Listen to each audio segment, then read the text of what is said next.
ჩემს უკან გოგო იყო, იმას წოდა თმაში ხელით, რაც მე დავინახე ძალიან კარგად, ეს იყო ძალადობა და თმით ცდილობდა, რომ გაეთრია მანქანისკენ. ქალების თმით თრევა დედაქალაქის მთავარ მოედანზე, საკრებულოსთან. პოლიციამ აქტივისტი გოგონები ჯერ თმით ათრია, შემდეგ კი დააკავა. მიზეზი ქუჩის გამოკითხვა გახდა. ახალგაზრდებს ხელში ეჭირათ ბანერი ბიძინა. გვარი ან რაიმე სხვა მაიდენტიფიცირებელი ნიშანი ამ გამოკითხვას არ ჰქონია. ამიტომ დაუდგენელია, ვის შეურაცხყოფად მიიჩნიეს ეს გამოკითხვა პოლიციის თანამშრომლებმა. ვინ იყო ეს პოლიციელი?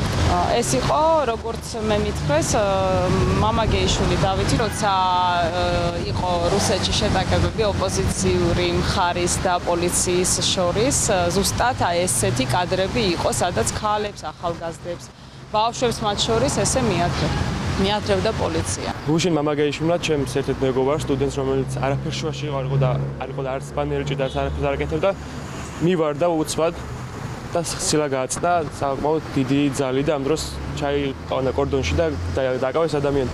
აქტივისტები ამბობენ, რომ დაკავების და ძალადობის მთავარი შემოქმედი პოლიციის მაღალჩინოსანი დავით მამაგეიშვილი იყო. თვითმხილველები ყვებიან, რომ მან ჯერ ქალები თმით ათრია, შემდეგ კი ბიჭებს სახეში ურტყა. მათი ინფორმაციით დაზიანებები აღენიშნება სანდრო სეხნიაშვილს, რომელსაც სახეში სილა მამაგეიშვილმა გაარტყა. პოლიციელმა მამაგეიშვილმა სანდრო სეხნიაშვილს სახეში სილა გააწნა, დაკავებამდე სანამ ხელს ჩაავლებდა და დაიჭერდა და ნინი ნაჭყებია თმებით ითრია. კატასტროფულ მდგომარეობაში ვართ, რუსეთში ვცხოვრობთ, ბანერის და წარწერის გულისთვის ადამიანებს აკავებენ. არანაირ წინააღმდეგობას არ უწევდა და გაჰყვა მერე ჩვეულებრივ, მაგრამ რატომღაც მაინც მომუდა მამაგეიშვილს, რომ აი ესე უბრალოდ დაერტყა, მხოლოდ იმიტომ რომ შეუძლია. იმიტომ რომ იცის რომ არ დაისჯება. პოლიციამ აქტივისტებზე ნადირობა გვიან ღამით დაიწყო. ჯერ დააკავეს თორნიკე თოშხუა, კაცი, რომელმაც ციხე რამდენიმე კვირის წინ დატოვა, ქუჩის გამოკითხვას ატარებდა. თუმცა პოლიციას ნერვებმა უმტყუნა და რამდენიმე წამში დააკავეს. რამაც დიდი სოლიდარობა გამოიწვია და რამდენიმე წუთში საკრებულოსთან ათობით ახალგაზრდა გაჩნდა. მათ ხელში ეჭირათ ბანერები და ეს გახდა მიზეზი იმისა, რომ მომხდარიყო დაკავება და რა თქმა უნდა ეს არის მორიგი რეპრესიების ნათელი მაგალითი.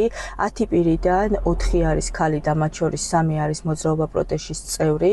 4-ვე მათგანი გადაყვანილია გურჯაანის დროებითი მოთავსების იზოლატორში. ნებისმიერ ქვეყანაში, სადაც თუნდაც მინიმალურ დონეზე არის დაცული შეგრებისა და თავისუფლების შეგრებისა და მანიფესტაციის თავისუფლება, გამოხატვის თავისუფლება, იმ ქვეყანაშიც კი ბანერის ადამიანებს არ იჭერენ.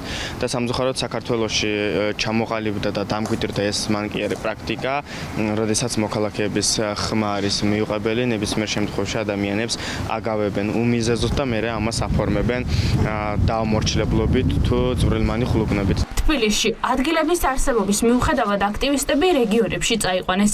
გურჯაანი, საგარეჯო და დუშეთი. 10 ახალგაზრდა პროცესის ჩანიშვნის მოუდინშია.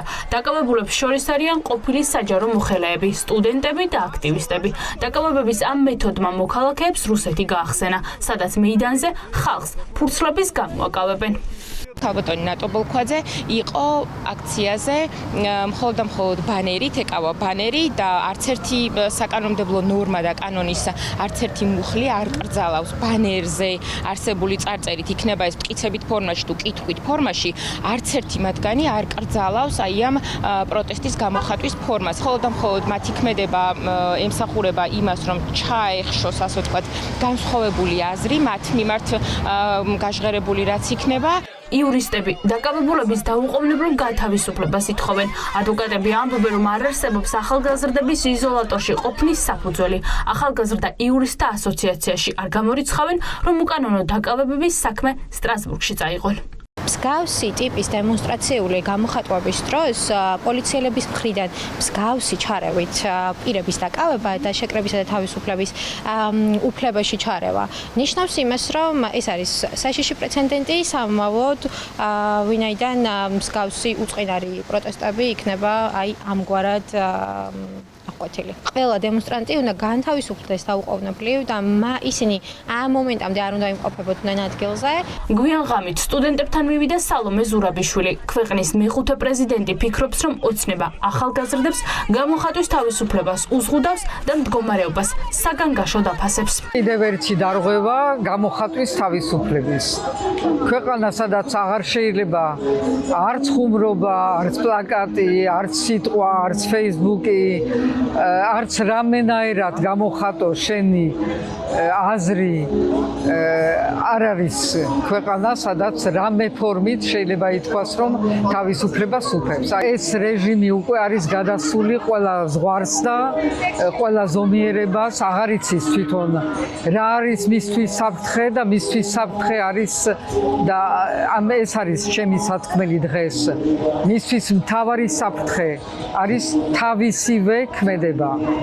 თავისივე დღეს უკვე გადასვა ყოველ ზღვარს. აქტივისტების მხრიდან ძალადობაში მხილებული დავით მამაგეიშვილი ამ დრომდე თანამდებობაზე რჩება.